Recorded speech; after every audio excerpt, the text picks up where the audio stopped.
Bien, buen día amigos de la Universidad Rural de Guatemala. Hoy vamos a continuar con la semana 8 del curso de área técnica, que es el privado de Ingeniería Industrial, con código 085L2. ¿Cuál va a ser la temática del día de esta semana? Va a ser termodinámica. Siempre seguimos con la energía de la termodinámica. El análisis, vamos a ver el análisis de masa y energía de volúmenes de control, y vamos a definir qué es la segunda ley de la termodinámica y vamos a definir qué es la entropía, ¿verdad? Para mí, mi nombre es Rafael Fonseca, ya nos conocemos y es un gusto estar con ustedes. ¿Cuáles son los objetivos de la clase? Aplicar la primera ley de la termodinámica como enunciado del principio de la conservación de energía para volúmenes de control. Introducir la segunda ley de la termodinámica.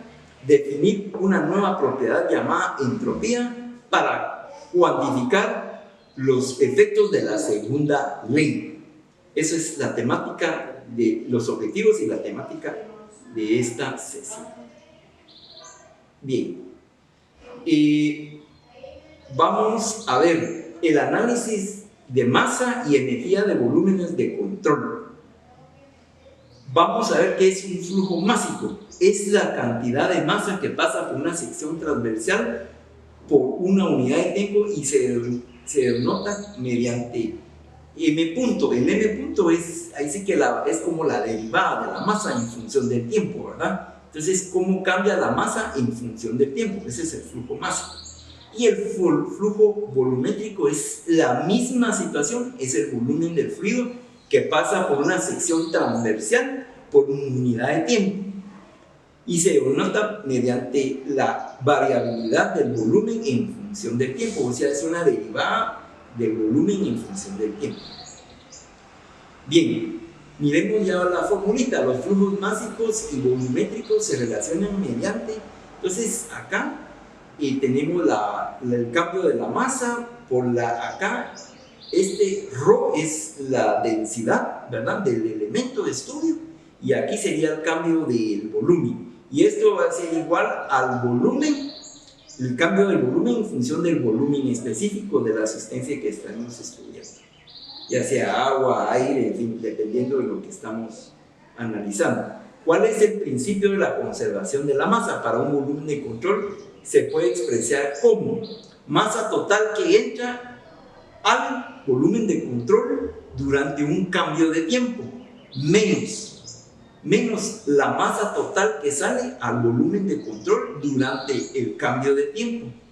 Y eso va a ser igual al cambio neto de masa dentro del volumen de control durante el cambio de tiempo. Acuérdense que esto, si te acuerdan en sus matemáticas, esto significa cambio de tiempo, diferencial de tiempo, y aquí es el volumen de control, BC. Bien, miremos ya aplicabilidad sobre esto. Dispositivos de flujo estacionario. ¿Qué es una tobera? ¿Cuáles son las características de una tobera? Y aquí tenemos unos ejemplos. La tobera, pues aquí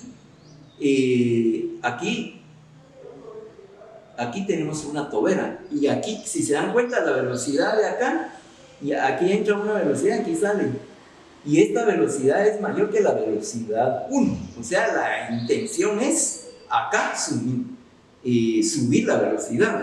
Las toberas, esto podría ser, es un dispositivo que incrementa la velocidad en un fluido a expensas de la presión. O sea, aquí podría ser una aplicación, acá podría ser una turbina de un avión, por ejemplo, ¿verdad? ¿Qué es lo que hace impulsar el cambio de velocidad?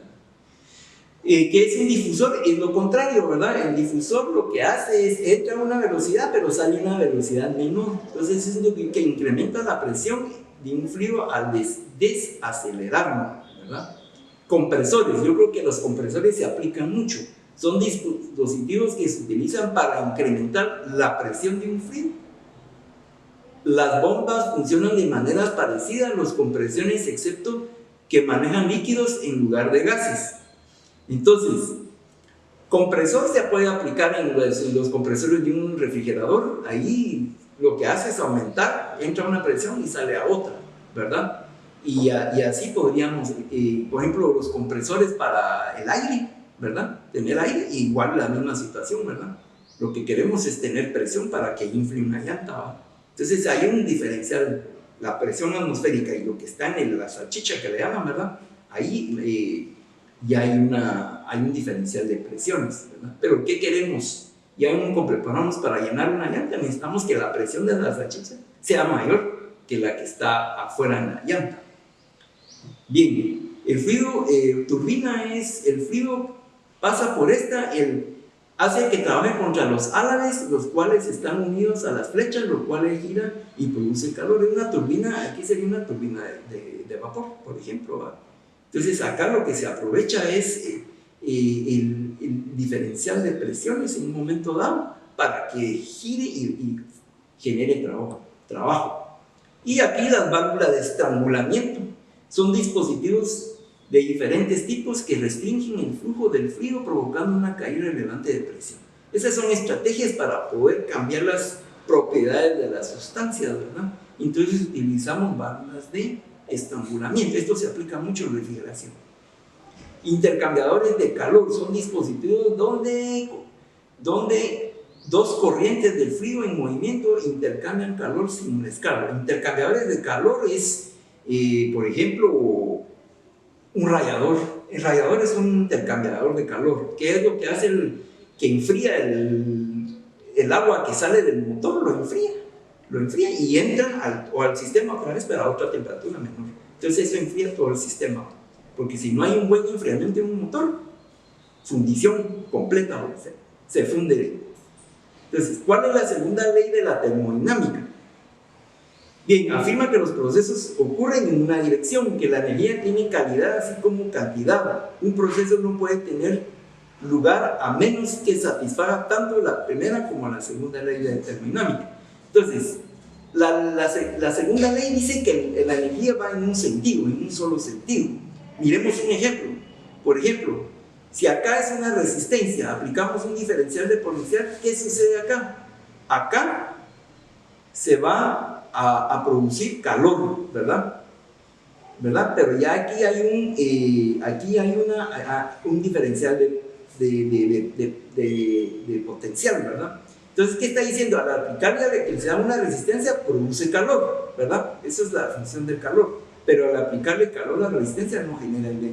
O sea, no es un sistema reversible en este caso, que yo aplico calor y me va a producir energía. Entonces, la segunda ley habla de que solo la energía tiene un solo sentido. Bien, sigamos. Luego viene el depósito de energía térmica. Entonces acá, si vemos cualquier... este es un sistema acá, y aquí es un sistema, es una máquina térmica, donde acá es un esquema de una central eléctrica de vapor, donde aquí hay 4 procesos fundamentales. Caldera, turbina, aquí se genera trabajo. Condensación es pasar de un estado a otro, ¿verdad? Porque aquí pasa de vapor, pasa a líquido. Esta bomba procesa y pasa a líquido y llega a la caldera. Entonces todo esto eso se le llaman máquinas térmicas, dispositivos que convierten calor en trabajo. Este sería el esquema general de una central eléctrica de vapor, ¿verdad? Luego, la fuente es un dispositivo que suministra energía en forma de calor. El sumidero, un depósito que absorbe energía en la forma de calor. Muy bien. Entonces, sigamos. Y de ahí vamos a hablar sobre lo que es la entropía. Bien, compañeros, vamos a seguir entonces con el concepto de entropía. La entropía es una propiedad que no se conserva, por lo tanto la conservación de la entropía no existe. Es una ley de la segunda ley de la termodinámica. Es magnitud termodinámica que sirve para medir el grado de desorden dentro de un proceso y permite distinguir la energía útil, que es la que se convierte en su totalidad en trabajo, de la inútil que se pierde en el medio ambiente. Entonces aquí la entropía lo que hace es ver las pérdidas de la energía y qué es lo que se aprovecha, ¿verdad? Entonces, la entropía del sistema es la entropía del sistema considerando más la entropía de los alrededores. Entonces, aquí hay una fórmula general que la entropía del universo va a ser igual a la entropía del sistema más el cambio de entropía del entorno. Acuérdense que aquí la formulita esta es cambio, ¿va? Entonces, todo eso va a ser un cambio del universo versus el cambio de la entropía del sistema más el cambio de la entropía del entorno. Bien, aquí hay una fórmula básica de lo que es la entropía. Cuando un sistema pasa de un estado sólido a uno secundario en un proceso isotérmico, cuando hablamos de isotérmico significa que no cambia la temperatura, va a ser igual. Entonces la variación de entropía, o sea, esto significa entropía de un estado 2 menos un estado 1 será igual a la cantidad de calor que intercambia el sistema con el medio ambiente. Entonces sería el calor 1 menos el calor 2 dividido por un sistema de temperatura. Y entonces aquí tenemos la formulita, ¿verdad? Que realmente la energía y la energía interna es sinónimo de energía en calor, ¿va? Entonces el cambio de entropía de una sustancia realmente incompresible solo depende de la temperatura y es independiente de la presión. Entonces aquí hay otra formulita, ¿verdad? Que es el cambio de entropía va a ser igual al calor específico, promedio, del logaritmo de la temperatura 2 dividido entre la logaritmo natural, ¿va? No es logaritmo, es logaritmo natural de la temperatura 2 dividido entre la temperatura 1. Son fórmulas que por lo menos ya tenemos ahí cómo se puede calcular la entropía. Bien, para procesos reversibles pues existe un sistema ideal, ¿verdad? Donde el cambio del universo es cero, donde el proceso es isentrópico. Para proceso irreversible real siempre aumentará la entropía. Entonces, ese sería son términos más que todo teóricos, ¿verdad? Bien, entonces ahora ya vamos a definir las preguntas, ¿verdad? De la semana 8. Entonces la primera es la cantidad de masa que pasa por una sección transversal por unidad de tiempo. El radiador de un carro, ¿qué tipo de dispositivo de flujo estacionario se considera? En un dispositivo que se utiliza para incrementar la presión de un fluido al desacelerarlo, ¿cuál es la función de una tobera? En la ley de la termodinámica que afirma que los procesos ocurren en cierta dirección, son dispositivos que convierten el calor en trabajo. Se puede considerar al aire como un depósito de energía térmica. ¿De qué depende el cambio de la entropía de una sustancia incompresible?